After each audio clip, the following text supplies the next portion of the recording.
Pang 31 days ko na natuloy-tuloy nag-workout or nagjo-jog or nag-walk. Started for a minimum of 5,000 steps daily. And then a week ago, nag-start ako mag-run kasi sabi ni Jervs, kailangan may progress. 700 meters start! Let's go! Hiwalay time! 5 km! Grabe, ang ganda! 2 kilometer! Ay, Diyos ko! Ay, grabe, oh. Ang ganda, cotton sky.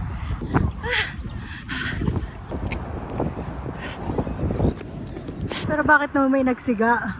Ay, si Jervs. Ang ganda sana mag-jogging kasi walang hangin pala pag gantong oras. So, let's go. 3 kilometers!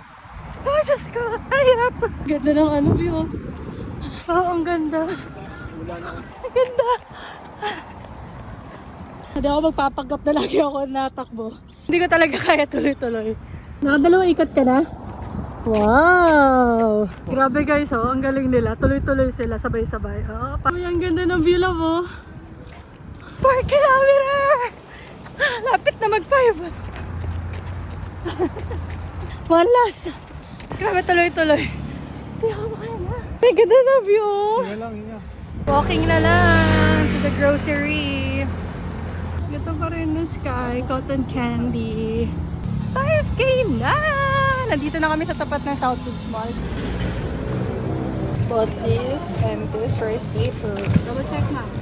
Got the good stuff, so we're going home. Tapos Goldilocks.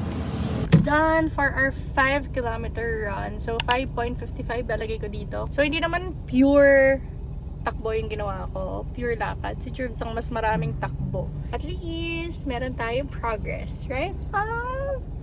Grabe, dinner na!